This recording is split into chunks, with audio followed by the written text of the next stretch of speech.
Muy bien, chicos, continuando el siguiente tema, ¿verdad? Los vamos repasando de forma sencilla, algo un poquito más ligero para que no sea tan complicado. Además, en la guía, ahí me parece que ya utilicé un poquito términos más sofisticados, un poquito más certero en cuanto a la guía, y traté de meterle un poquito más de explicación para que puedan orientarse de forma correcta. Pero bueno, aquí vamos, en los videos vamos a tratar de ser breves, también porque si no, pues sería prácticamente lo mismo y doble trabajo.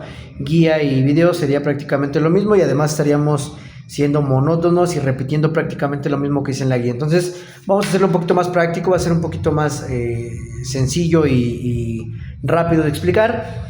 Vamos a ver un tema que son los estudios de laboratorio, ¿verdad? Que son muy importantes, chicos. Algo que me gustaría comentar es que los estudios de laboratorio no se piden de acuerdo a lo que queremos, a lo que el paciente quiere, lo que el paciente refiere, ni a veces de a ver qué le encontramos. No, los estudios, chicos, principalmente se tienen que solicitar para corroborar la sospecha diagnóstica, ¿sale? Déjenme apuntarlo aquí para ahorrar estas hojas. Entonces, se va a solicitar un estudio de laboratorio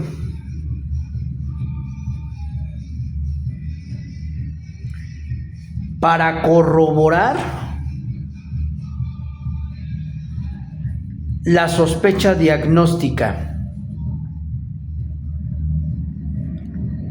¿Sale? Aquí yo tengo un poquito de controversia, debido a que desde mi punto de vista, evidentemente, para saber qué estudio debo pedir al paciente, pues debo conocer la enfermedad, aunque desconozco por qué en su temario primero me metieron este tipo de temas, como por ejemplo la explicación de los estudios de laboratorio, y al final vamos a ver un poquito de patologías, ¿no? Como diabetes, etcétera. Pero bueno, vamos a enfocarnos en el tema. Me gustaría nuevamente volver a repetir que los estudios de laboratorio no se van a pedir de acuerdo a lo que el paciente requiera. Un ejemplo, yo no le puedo decir al paciente, ¿sabes qué? Me duele la cabeza. Bueno, pues te voy a pedir unos estudios de general para ver cómo salen. No. No se trata de gastar al paciente, no se trata de pedirle que nos haga de todo tipo. No, se trata de que cuando yo le estoy escuchando al paciente, cuando el paciente me está explicando sus síntomas, sus molestias, yo me pueda ir orientando hacia un diagnóstico, es decir, algo que se le llama impresión diagnóstica. Es decir, una impresión diagnóstica es lo que se piensa que puede tener el paciente. Por ejemplo, se los explico. Suponiendo que llega mi paciente y me dice, doctor, yo tengo problemas para orinar, me arde mucho cuando hago pis, me quedo con ganas de seguir haciendo más pis, voy constantemente a hacer pis, mi pipí sale muy amarilla, ok. Entonces, de acuerdo a esos parámetros o esos síntomas que el paciente me está refiriendo, mi impresión diagnóstica puede llegar a ser, por ejemplo, una probable infección de vías urinarias. Ojo, de acuerdo a lo que el paciente me dijo en cuanto a sus síntomas, que yo creo que va a ser algo que vamos a ver después de este tema, lo que el paciente me describió con sus síntomas, ya me dijo el cómo se siente, desde cuándo le pasa, etcétera, etcétera. Ahora, de acuerdo a eso, yo ya tuve una impresión diagnóstica, es decir, ya estoy sospechando de algo, ya estoy pensando en algo. Y cuando lo estoy pensando, ¿sí? Entonces viene a mi mente un probable diagnóstico, que en este caso es una probable infección de vías urinarias. Para que yo pueda corroborar esto que estoy pensando, voy a solicitar un estudio de laboratorio, que en este caso puede llegar a ser un examen general de orina, por ejemplo. Pero fíjense cómo, para yo llegar a la conclusión de solicitarle a mi paciente un examen general de orina, previamente yo ya tuve una impresión diagnóstica, y previamente a la impresión diagnóstica el paciente me estuvo comentando toda su sintomatología. No se trata de que el paciente llegue y me diga, oiga doctor, pídame un estudio de estómago. O sea, no, a ver, cuéntame, ¿cuáles son tus síntomas para que yo pueda decidir cuál es el mejor estudio para poderlo corroborar? ¿Sale? Otro ejemplo, suponiendo que el paciente me llegara refiriendo pérdida de peso, me llegara refiriendo aumento en el número de micciones, me llegara refiriendo aumento en la sed. Entonces, ya con esos síntomas, ¿verdad? Por ejemplo, él me puede decir, ¿sabes qué? Yo tengo pérdida de peso, he perdido 20 kilos en un mes, tengo aumento de la sed, ¿sale? Tengo cansancio, tengo fatiga, tengo aumento en el número de las micciones, es decir, constantemente va al baño. Entonces, obviamente existen otros síntomas, pero como ejemplo, si el paciente me llegara a referir este tipo de síntomas, yo podría estar pensando en una impresión diagnóstica, probablemente, todavía no se corrobora, de diabetes. Entonces, ya con los síntomas que el paciente me está refiriendo y con una impresión diagnóstica que yo ya generé mentalmente, voy a poder solicitar los laboratorios que el paciente requiere. Por ejemplo, una química sanguínea, por ejemplo, una hemoglobina glicada, por ejemplo, un examen general de orina, ¿sale? Ahora, aquí no se trata de pedirle a ver qué sale, sino que tú específicamente ya vas buscando algo. Por ejemplo, en la química sanguínea, chicos, ¿qué voy a esperar? En primer lugar, voy a tratar de basarme en los niveles de glucosa sérica, es decir, cuánto tiene de azúcar en suero mi paciente.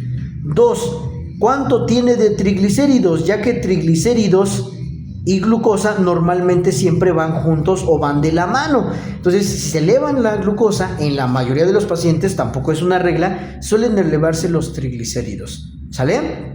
Bien, con esto también vamos a ver función renal, porque es muy importante, debido a que mi paciente me está diciendo que tiene un aumento de la sed y un aumento en el número de micciones. Bien, voy a pedir una hemoglobina glicada porque es el porcentaje de la glucosa que mi paciente ha tenido por lo menos de 3 meses antes. Fíjense cómo no lo estoy pidiendo a diestra y siniestra, sino que lo estoy pidiendo intencionalmente buscando algo. Y finalmente, un ejemplo, examen general de orina. Puedes preguntar, bueno, ¿y qué quiere ver en la orina? Bueno, cuando mi paciente tiene una diabetes, estamos sospechando que tenga una cantidad elevada de glucosa y es tanta que entonces se empieza a desbordar por la pipí, generando que en la pipí se esté drenando o se esté expulsando el azúcar. Entonces, ¿qué voy a buscar en el examen general de orina? Principalmente expulsión de glucosa. En pacientes descompensados, la presencia de cetonas y así sucesivamente. Fíjense cómo a raíz de una impresión diagnóstica yo estoy solicitando ciertos estudios, pero no para ver qué sale, no para ver a cuál le atino, sino porque yo ya estoy buscando algo en específico, ¿sale? Vamos con un último ejemplo. Suponiendo, ¿sale?, que llega un paciente que refiere dolor abdominal, ¿sale? Entonces, primero, el paciente dice, oiga doctor, yo vengo porque tengo dolor en la pancita, me duele bastante, me gustaría si usted me puede mandar a hacer un estudio. Ok, sin problema, pero aquí el punto no es, sí tenga y hagas estos, no. Primero hay que saber o hay que llegar a una impresión diagnóstica para saber qué estudio le puedo referir, qué preguntas puedo hacer. Ok, ¿cuándo comenzó su dolor? ¿Cómo es su dolor? ¿A qué se parece? ¿Le punza, le arde, le aprieta, siente hueco? Y que él diga, ¿sabe qué, doctor? Pues es que a mí me punza. Ok, pero ¿en qué parte del abdomen? ¿Le punza todo el abdomen? ¿Le duele alguna parte en específico? ¿Qué cree? Que a mí me duele aquí abajito del lado derecho. Entonces yo determino que le duele en el hipocondrio derecho. Y en el hipocondrio derecho recordemos que tenemos, por ejemplo, el hígado y la vesícula biliar, por ejemplo, ¿no? Obviamente hay partes de otros órganos, ¿sale? Pero entonces, ya sabiendo en dónde le duele al paciente, yo empiezo a investigar. Oiga, ha presentado náuseas, vómito, etcétera. Ok. El paciente que me diga, no he presentado nada de eso, yo hago una pequeña interrogación y entonces resulta que el paciente me refiere lo siguiente: sudoración, náuseas llegando al vómito, de contenido gastrobiliar, de color verdoso, fiebre en algunas ocasiones, ¿sale? Y es un dolor bastante intenso, ¿sale? Entonces, con esto yo puedo sospechar probablemente de una colecistitis. Colecistitis es una inflamación de la vesícula biliar. Ya es independiente si tiene piedras, si tiene algo diferente, pero de que es una colecistitis, probablemente. Y entonces ese sería mi diagnóstico o mi impresión diagnóstica. Entonces, ¿cuál sería el mejor estudio, sí, para que yo pueda ver la vesícula? Un ultrasonido. ¿De qué? Hepático biliar. Y con eso puedo ver ambos órganos, tanto el hígado como la vesícula biliar. Pero fíjense bien, si resulta que mi paciente me dice que él tuvo una caída de su bicicleta y le sigue doliendo el hipocondrio derecho, pero en la parte superior, y él dice que sintió como tronó, probablemente no voy a lograr nada con un ultrasonido. Si el paciente me dice que se cayó de la bicicleta, que sintió cómo se tronó, y al explorar a mi paciente veo que del hipocondrio derecho, es decir, voy a dibujar el cuerpecito aquí ya que no se los puedo mostrar de forma física, este es el cuerpo.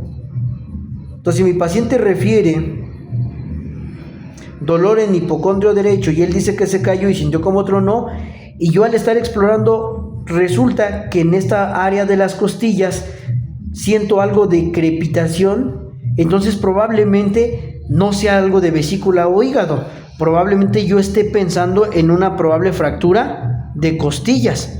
Y entonces, para que yo pueda visualizar una fractura de costillas, no le voy a pedir un ultrasonido a mi paciente, le voy a pedir una radiografía. Entonces, fíjense cómo, dependiendo, aunque mi paciente me refirió dolor abdominal, ¿sí?, no le voy a solicitar lo que el paciente de primera instancia me pida, sino que tengo que hacer una interrogación vasta y suficiente para que yo pueda llegar a obtener una impresión diagnóstica. Y de acuerdo a la impresión diagnóstica, fíjense cómo puede llegar a cambiar el estudio que yo le voy a solicitar a mi paciente. Fíjense cómo el tener una buena impresión diagnóstica me puede llevar a tener un estudio de forma correcta. Yo no le puedo pedir a mi paciente todos los estudios del mundo, porque además los estudios no cuestan 50 pesos, no cuestan 100 pesos, son estudios a veces un poquito fuera del alcance del paciente.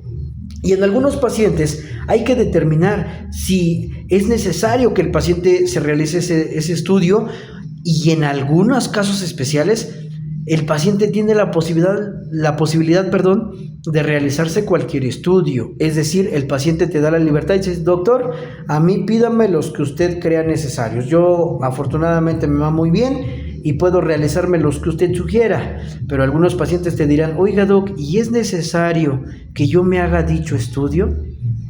Y lo preguntan porque efectivamente la economía no está del todo bien o no está a su favor. Y si te lo están preguntando es porque tienen la capacidad económica limitada para poder diagnosticarles de forma correcta. Y entonces es cuando nosotros, como profesionales de la salud, debemos de tratar de hacer lo más que se pueda de forma correcta una impresión diagnóstica. ¿Para qué? Para que yo no le tenga que pedir un ultrasonido ni una radiografía, sino que haga una correcta exploración e interrogación, tener la impresión diagnóstica más certera y gastar al paciente solamente uno de los dos estudios que me pueden llegar a funcionar. Si yo estoy pensando más en una fractura, le puedo una radiografía. Si yo estoy pensando más en algún problema hepático biliar, bueno, entonces le voy a pedir un ultrasonido, pero no lo hago gastar doble. Algunos pacientes tendrán la posibilidad de realizarlo, pero no todos, chicos. Entonces es muy importante llegar a una buena impresión diagnóstica, y los estudios no se piden conforme Dios nos dio a entender, sino hay que tener primero una impresión diagnóstica, y después realizar el estudio más correcto que podamos solicitarle al paciente, haciendo que gaste la menor cantidad de dinero posible. Entonces vamos a ver esta parte, vamos a ver cada estudio que incluye, cómo se pueden interpretar, qué cosas podemos ver en un estudio para que eso les pueda funcionar a su vida futura, ¿sale? Entonces, primero vamos a ver que los estudios de laboratorio sirven para poder corroborar y diagnosticar y en su defecto cerciorarnos o darnos la razón de algo que estamos pensando, y no solamente eso, también nos puede llegar a descartar o a cancelar el pensamiento diagnóstico que estábamos pensando. Por ejemplo, si yo le digo a mi paciente que probablemente tenga piedras en la vesícula y yo le pido un ultrasonido hepático biliar y en el ultrasonido me dicen que no hay piedras, entonces automáticamente se descarta mi impresión diagnóstica. Entonces no solamente sirve para corroborar, sino también para descartar. Por ejemplo, cuando yo tengo un paciente con dolor en la fosa ilíaca derecha, ¿sale? Todos están de acuerdo conmigo que puede llegar a ser una apendicitis, ¿sale? Sin embargo, hay otra patología que también nos puede generar dolor a ese nivel, y esa patología puede ser una infección de vías urinarias. Entonces, le puedo realizar un estudio de orina, ¿sí? Que es un examen general de orina, no para corroborar su apendicitis, sino para descartar una infección de vías urinarias. Y si el paciente resulta que no tiene una infección que no tiene una apendicitis, sino que tiene una infección de vías urinarias, bueno, se le da el tratamiento correcto. Pero, por ejemplo, en esas situaciones no podemos utilizar los estudios solamente para corroborar o darnos la razón, sino también para descartar otras posibilidades. ¿Se le vale? Pero ojo, lo estamos haciendo intencionalmente porque ya sabemos hacia dónde vamos, no para ver qué se le encuentra y qué es lo que está bien. ¿Sale? Bien. Entonces, tenemos la estructura de un ultrasonido y esto es algo muy importante, chicos. Vamos a ver los aspectos más importantes que debe de contener todos los ultrasonidos. Primero, que venga de un lugar en donde no que sea reconocido, que sea importante, no, sino más bien que tenga el lugar de donde fue hecho. ¿Por qué? Porque obviamente si llegara a haber algún problema, estamos diagnosticando alguna enfermedad grave, nos estamos tratando de algo crítico, es importante saber de dónde viene. ¿Por qué? Para saber si fue tomado de forma correcta, para saber si hubo algún error o en su caso para poder confirmar nuevamente el resultado, ¿sale? Entonces es muy importante, ¿sale? Casi todos los ultrasonidos, casi todos los estudios, si no es que todos, deberían de venir con un número de folio. ¿Por qué? Porque esto es lo que nos está dando la certeza de que es un estudio único del paciente y que no puede ser alterado, ya que con este número de folio o esta orden se puede dar seguimiento a ese estudio. Créanlo o no, chicos, hay gente que puede llegar a manipular esta parte y eso es algo completamente ilegal. Por lo tanto, si no contiene este número, no tenemos la certeza de que el estudio esté realizado de forma correcta. ¿Cómo sabemos que el paciente no pudo llegar a alterar algo en su computadora y realizar estos estudios para, no sé, engañar al médico que está embarazado, que tiene alguna enfermedad y con eso sacar algún provecho legal, ¿no? Entonces, este número de orden siempre es muy importante corroborarlo, ¿sale? Y luego en algunos casos viene la sucursal para tener un poquito más de idea de dónde fue realizado.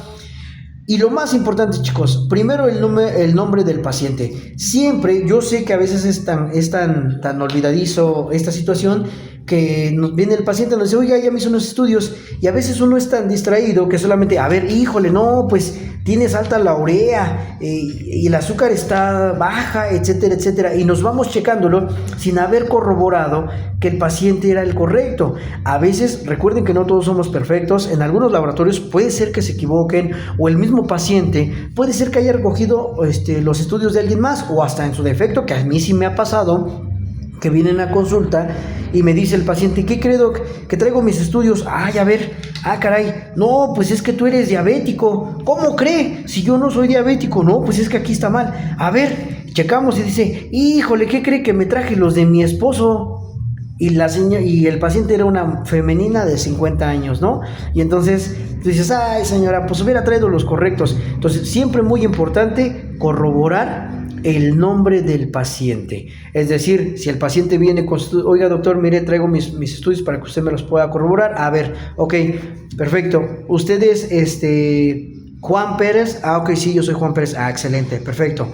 Entonces, ya con eso yo corroboré que los estudios que estoy valorando en el momento sean los de mi paciente. No le puedo decir, pues es que usted está esto y esto y esto, y resulta que ya hasta lo espanté, ya le dije que tiene cáncer, ya le dije que tiene diabetes, que tiene esto, Y para el colmo resulta que el paciente se equivocó y trajo los incorrectos. En el laboratorio le dieron unos resultados que ni eran de él. Entonces, siempre muy importante corroborarlo, ¿sale?